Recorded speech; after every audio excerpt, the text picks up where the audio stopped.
नमस्कार, मैं कपिल मल्होत्रा और आप देख रहे हैं सत्यपथ न्यूज़। लगातार दौर हमारे चलते चले जा रहे हैं और हम आपसे रूबरू होते चले जाते हैं नए-नए आयामों को लेकर के। तो इसी क्रम में आज हम जुड़ रहे हैं एक ऐसे मुहिम की तरफ जहां देखने को मिला है कि एक व्यक्ति हमें ऐसा मिला जिसने 900 किलोमीटर, जी हाँ 900 किलोमीटर की यात्रा जो है पैदल तय करी और अल्मोड़ा से लेकर के पशुपतिनाथ नेपाल में जाकर के वो यात्रा संपन्न। तो ऐसे ही व्यक्ति हैं मनोज पांडे। तो आइए मिलते हैं मनोज जी से और जानते हैं कि आखिर ऐसी क्या प्रेरणा उनके अंदर आई कि भोलेनाथ का बुलावा भारत छोड़ करके नेपाल वो पहुंच गए। तो इसी चीजों को लेकर के आज मुलाकात करते हैं मनोज पांडे से। तो सर्वप्रथम मनोज जी, आपका स्वागत है हमारे चैनल में। बहुत शुक्रिया। और सर्वप्रथम सत्यपथ न्यूज़ के जितने भी श्रोता हैं, दर्शक हैं, उन सबको मेरा नमस्कार। पहला, आपने इतना अच्छा परिचय दिया है, फिर भी मैं अपना परिचय एक बार दे देता हूँ। मेरा नाम मनोज पांडे है और मैं तलघटी अल्मोड़ा, जो घोड़े की पीठ पर बसा शहर है, और मुझे गर्व होता है जब मैं कहता हूँ कि मैं अल्मोड़ा शहर से हूँ, तो मैं उस शहर से हूँ और यहाँ पर एक ताइक्वांडो प्रशिक्षक के रूप में काम कर रहा हूँ। तो मेरी ये पैदल यात्रा जो है 900 किलोमीटर की, अल्मोड़ा से पशुपतिनाथ महादेव दरबार के उसमें रही, और कैसे रही क्या रही मैं थोड़ी देर बाद आप सभी को बताऊंगा। अभी देखिए, मनोज जी ने भी कहा कि घोड़े की पीठ की बात करी, तो लेकिन मैं कहना चाहूंगा कि बुद्धिजीवियों का शहर और ऐतिहासिक नगरी जिस शहर को कहा जाता है, संस्कृति के मामले पे हम नंबर 1 है। बुद्धिजीवी हम इसलिए कहे जाते हैं क्योंकि हमारे वहां से बहुत बड़े बड़े दिग्गजों ने अल्मोड़े का नाम रोशन किया है और उसी में आज हमारे साथ जुड़ गए हैं मनोज पांडे, क्योंकि 900 किलोमीटर का पैदल सफर हल्का नहीं होता है। तो इसी में आज जानते हैं कि क्या रहा। सबसे पहले तो मनोज जी, मैं आपसे जानना चाहूंगा कि एक्चुअल में ये प्रेरणा आपके पास कहां से आई कि आपको जो है अल्मोड़ा से लेकर के नेपाल तक की जो यात्रा है वो पैदल करनी चाहिए। पहले हम इसमें जानना। सच बताऊं तो मुझे यात्रा करने का शौक़ बचपन से रहा है। मैं यात्राएं करते रहता हूं, कभी मैं अल्मोड़ा शहर में ही निकल गया, कभी मैं गढ़वाल साइड निकल गया, तो मुझे यात्रा करने का शौक़ बचपन से रहा है। लेकिन जो ऐसी यात्राएं रहती हैं, जो आप पैदल यात्रा करते हैं, तो वो आपको सिखाती हैं। मैं बार बार ये कहते हुए आया हूँ कि जो यात्राएं सिखाती हैं वो ना आपको स्कूल सिखाता है, ना कॉलेज सिखाता है, ना आपको नौकरी सिखाती है और ना कोई प्रेम सिखाता है। आप यात्राओं से सीखते हैं और यात्राओं को करते चले जाते हैं। तो अधिकतम लोग को लगता है कि मैंने जो 1 जनवरी से यात्रा शुरू करी वो 31 दिसंबर को बन गई या फिर 1-2 दिन पहले बन गई। मैं बताना चाहूँगा आपके माध्यम से कि ये मेरी यात्रा जो बनी वो जून 2024 से बनते हुए आ रही है, जब मैंने 5 केदारों के दर्शन किए थे। और जब मैं अपने 5वें केदार रुद्रनाथ की तरफ था, तब मेरे मन में विचार आया था कि अगली यात्रा मैं पशुपतिनाथ की करूँगा, वो भी पूरी पैदल। और वो यात्रा बनते गई, मेरी तैयारियां होते गई और 1 जनवरी को मेरी यात्रा चल गई, जो आप सभी ने देखी। तो हम माने कि भोलेनाथ की कृपा आप पे है और भोलेनाथ के भक्त हम आपको कह सकते हैं कि जो आप लगातार भोलेनाथ के दरबार पहुंच कह सकते हैं, लेकिन भक्त होना बहुत बड़ी बात है। तो मैं भक्त तो अपने को नहीं कहूँगा, क्योंकि किसी का भक्त होना मतलब बहुत बड़ी चीज़ है। हाँ, उनका आशीर्वाद हमेशा मिलते आया है और हमेशा मिलता रहेगा, लेकिन अपने को भक्त कहना मतलब छोटे मुँह बड़ी बात हो जाएगी। तो ये मैं मानूं कि देवभूमि की जो कृपा है, क्योंकि हम बार बार कहते चले हैं कि हम एक देवभूमि में रहते हैं जहां देवताओं का वास है, वो कृपा कहीं ना कहीं आप पे बनी कि आपने इतनी बड़ी यात्रा कर ली। क्योंकि ये यात्रा आसान नहीं होती है, आसान तो खैर कोई भी काम नहीं होता, लेकिन ये तो 900 किलोमीटर की यात्रा है। तो जब भगवान की कृपा हुई होगी तभी आपने संपन्न कर पाए होंगे इसको। बिल्कुल, भगवानों का आशीर्वाद रहता है, अपने क्षेत्र के लोगों का आशीर्वाद रहता है, तभी ऐसी यात्राएं मुमकिन हो पाती हैं।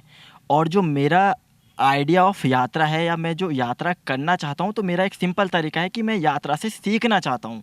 सबसे अहम यही रहता है कि मैं यात्रा से सीखना चाहता हूँ। जब मैंने अपनी यात्रा शुरू करी तो मुझे लोग सिखा रहे, अरे उसमें ऐसा होगा, खैरना के पास हमारी बुआ रहती है तो तुम वहाँ रुकोगे। और मैं छोटे छोटे बच्चों से सीखता हूँ कि कैसे मैं जा रहा हूँ, मैं उनसे पूछता हूँ, अरे भाई ये रास्ता कहाँ को जाएगा, तो वो बताएगा कि इधर को चले जाएगा, फिर मैं थोड़ी देर बाद उससे बोलूँगा चल यार एक गाना सिखा सुना दे, तो वो सुनाएगा, तो मुझे सीखने को मिल रहा है। वो ऐसे फिर मैं खैरना के बाद भीमताल चले गया, तो मैं वहाँ फिर रुका, मैंने किसी से पूछा यार भाई ये रास्ता कहाँ को जाएगा, तो वो ऐसे बताते हैं अरे आपने वहाँ से शॉर्ट मारना था, आपने ऐसा, तो मुझे सीखने को मिल रहा है। तो मैं उम्मीद करता हूँ कि ऐसे ही यात्रा अनेकों लोग करेंगे, बच्चे करेंगे, और मैं उनसे जुड़ूंगा तो मेरी यात्रा बढ़ते रहेगी, और अभी मेरी अनेकों यात्रा बची हुई हैं। तो अच्छा, उन यात्राओं पे तो फिर आएंगे, लेकिन अब थोड़ा सा आ जाते हैं इस तरह कि ये जो यात्रा आपने शुरू करी थी, आखिर इसमें कोई कठिनाइयाँ भी सामने मिली, या कोई ऐसा दिलचस्प कोई किस्सा हो जो हमारे दर्शकों के साथ साझा करना चाहें आप? सर्वप्रथम जब सबसे पहले मैंने यात्रा शुरू करी तो मेरी बात जब छिड़ी, तो मम्मी और पापा, ईजा बौजू हम लोग बोलते आते हैं, तो उनका यही कहना होता था अरे इतने दूर कौन जाता है, कोई थप्पड़ मार देगा रास्ते में, कोई कुछ कर देगा, आजकल ज़माना ख़राब है, हम पहाड़ में कुनी ना कि कहाँ जाना चाहिए दूर दूर, तो ऐसी ही मतलब रही। फिर लोगों को पता चला तो लोग कहने लगे अरे 900 किलोमीटर बहुत बड़ी संख्या है, अच्छे अच्छे लोग नहीं जा पाते। लेकिन जब एक दो दिन बचे तो मेरे से ज़्यादा लोग तैयारी करने लग पड़े, अरे हम आपको विदाई देंगे, आपको ये करेंगे, हमारी तरफ से ये भेंट चढ़ा देना, मतलब तो लोगों में ज़्यादा उत्साह था जिसने मेरा और उत्साहवर्धन कर दिया। तो जब मैंने यात्रा शुरू करी तो ऐसी चलते गई, लोग मिलते गए, अकेले मैं चला था। लेकिन मैं अकेले चला था को अगर थोड़ा सा इसको मैं सही करना चाहूँ तो मैं बार बार कहता हूँ कि जब एक लड़का अपने शहर से यात्रा करता है तो कभी भी अकेले यात्रा नहीं करता, उसके साथ उसके शहर के लोग, उसका परिवार, पूरी आवाम चलती है, और वही मेरे साथ हुआ। अल्मोड़े से इतने लोग जुड़ गए, उसके बाद हल्द्वानी से लोग जुड़ गए, तो यात्रा अकेले की लगी नहीं, मैं तो अकेले ही चला था, लोग जुड़ते गए और कारवां बन गया। तो हम यही कहेंगे कि अकेले बढ़ते चले गए, लेकिन कारवां साथ बनता चला गया। बिल्कुल, और इसी पे ये सही है, और जो मेरे शहर के लोग हैं, अल्मोड़ा के लोग हैं, उन्होंने इस बात को सही साबित किया है कि आप चलते रहो, कारवां बनता रहेगा। फिर मैं हल्द्वानी पहुंचा, वहां से लोग जुड़ गए जिनसे मैं पहचान नहीं है, मुझे फ़ोन कर रहे हैं, अरे आपकी रुकने की व्यवस्था हुई नहीं हुई, आप बताओ खाने का क्या हुआ, ऐसे मतलब मैं बता नहीं सकता इस यात्रा में कितना कुछ रहा है। अच्छा, ये तो वो दौर था जो लोग जुड़ते चले गए और मदद होती चली गई। कुछ जगह ऐसा भी तो होगा, कुछ तकलीफें भी आई होंगी, थोड़ा वो भी साझा करेंगे हमारे साथ? तकलीफ़ें तो सच बताऊँ काफ़ी आती हैं। कैसी तकलीफ़ें आती हैं इन यात्राओं में? जैसे सबसे पहले मैं बताऊँ तो जब मैंने यात्रा शुरू करी थी तो मैंने वाइल्डक्राफ्ट के जूते ले लिए, क्योंकि होता है ना कि यात्राएँ जूतों से होती है। तो तीसरे दिन वो जूते उतर गए, तो मैं समझ गया कि यात्राएँ ये जूतों से तो नहीं होने वाली। मैं तीसरे दिन चप्पलों में आ गया। तो यात्राओं को जब मैं कर रहा हूँ तो कुछ ऐसी जगहों से मुझे निकलना हो रहा है जहाँ पे मुझे लोग बता रहे हैं अरे भाई यहाँ पे नशेड़ी वाला इलाका है, आप यहाँ मत रुकना। तो अब आपने 8 बजे आप रात को पहुँचो, आप उसके बाद और आगे को चले जाते हो 10 किलोमीटर। अब जब आप 10 किलोमीटर पहुँच गए उसके बाद भी वहाँ रुकने की व्यवस्था नहीं है, लेकिन आपको झूठ बोलना पड़ता है यात्रा में कि आप सही हो, ताकि बच्चे डरे ना।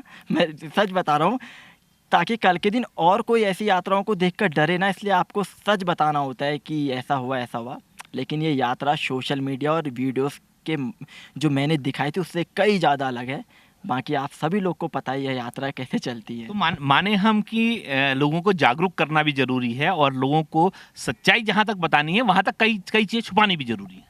बिल्कुल, क्योंकि अगर मैं कुछ गलत चीज़ें दिखा रहा हूँ तो शायद वो गलत एक इम्प्रेशन जा रहा है लोगों पे, और वो लोग अपने बच्चों को ऐसी यात्राओं में या कुछ अलग करने में डरेंगे। अगर मेरे साथ कोई घटना घटित हो जाती तो घर में उदाहरण ऐसे दिया जाता, अरे वो मनोज गया था उसके साथ ऐसा हो गया तो मत जाओ, मनोज ने ऐसा किया, खुद से निर्णय लिया तो ऐसा हो गया। लेकिन मैंने कोई भी ऐसी चीज़ें नहीं बताई जिससे लोगों को मतलब गलत संदेश जाए।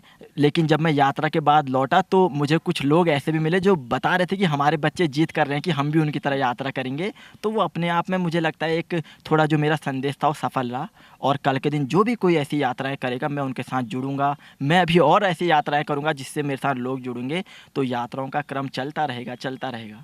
अच्छा, ये तो हुआ कि भारत में, क्योंकि हम भारतीय हैं तो हम भारतीयों की बात करेंगे, लेकिन अब मैं आ जाता हूँ कि हम एक दूसरे देश में गए जहाँ की भाषा भी अलग है होने को, वो भी हिंदू राष्ट्र है हमारा, हम हिंदू लोग ही वहाँ विराजमान है, लेकिन भाषाओं का थोड़ा फेरबदल है।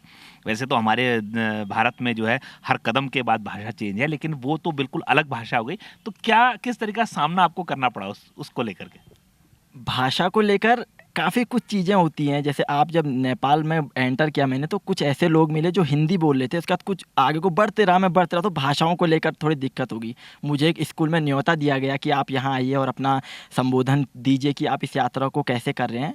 तो मुझे पता नहीं था, लेकिन जब मैं वहाँ मंच पे पहुँचा तो उसके बाद वो बोलने लगे आपको नेपाली भाषा में बोलनी पड़ेगी। तो मैंने उनसे मना किया कि मैं इतना वो नहीं हूँ कि मुझे नेपाली भाषा आए, और अंग्रेजी में बात करने को मैंने भी बोला, लेकिन नहीं चली। तो मैंने कहा अपनी मातृभाषा हिंदी, अपनी जो भाषा उस पे मैं बात करूँगा। तो ऐसे ही भाषा थोड़ी बहुत समझ आई, अंदर चलते गए लोग हिंदी में बोलने लगे।